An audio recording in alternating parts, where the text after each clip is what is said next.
to teach you how to think correctly. The largest gap between successful and unsuccessful people in life is the thinking gap. I'm not talking about being smart. I'm not talking about an IQ. I'm talking about how you think, how I think. Successful people think differently than unsuccessful people. Wise thinking leads to right living. Stupid thinking leads to wrong living. If you want to have a fulfilled life, you have to fill your mind correctly.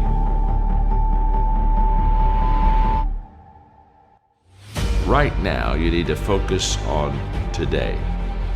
And what I realized so many leaders don't understand is that truly today matters. And we overestimate what we can do tomorrow. We over-exaggerate what we did yesterday, but we underestimate what we can do right now. The only time you have, the only time I have, is now. So the question for all of us is, what am I doing with now? The great leaders, they're present in the moment, and because of that, they maximize the moment. So if you're tempted to take that faraway glance, well, glance. But get right back to the present moment. Because today, you're preparing to make tomorrow a success.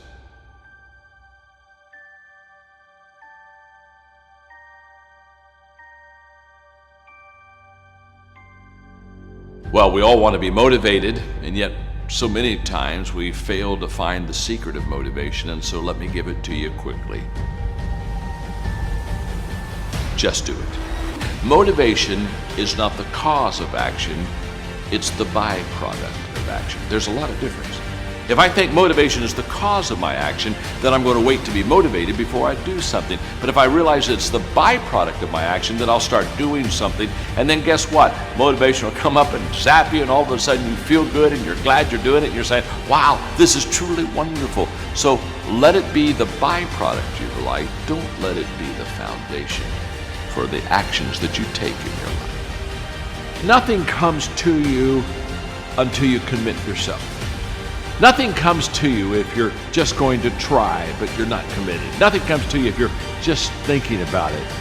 It's not until you take the action step. It's not until you take the direction do the things start to flow through you. But I'm saying don't cheat yourself out of the possibility of the potential that's on the other side of commitment. Stay with it long enough to find out if there's any fruit in it. You can do goal setting with a pencil, but you have to do goal getting with your legs. You got to take action. And it's the action that separates us. The greatest gap in this world is the gap between knowing and doing. Knowing is goal setting. Doing, now that's goal achieving. People that are knowledgeable about habits say that it takes 30 days for a habit to become a habit. Now, habits can be good and habits can be bad. And so over a period of time, you can either be developing habits that are going to help you, or you can be developing habits that are going to hurt you. People that grow develop habits that help them. The great value of a good habit is you don't have to think about it. That's why it's a habit.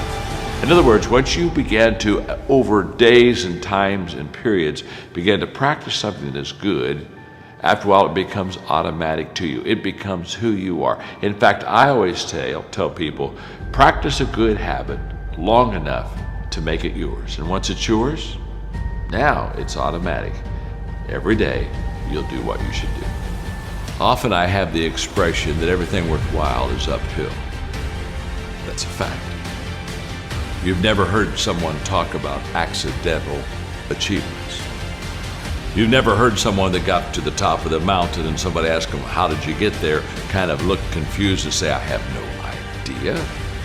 They know how they got there. The reason they know how they got there is because they had to walk all the way up the mountain. Nobody lifted them. There were no shortcuts. There's not an elevator. There's not an escalator. It's all effort that gets you to the top of the mountain. What I want you to understand is that inspiration does a lot better when it's coupled with perspiration. There are a whole lot of people, they want to be inspired in great things, but they don't want to do the hard work to achieve those great things. It's not either or, it's both and. So I really trust today that you will just kind of roll up your sleeves, look at something you haven't tackled for a while, dive in. You'll be amazed that once after you do the work, you get inspired. Don't wait to get inspired before you do the work.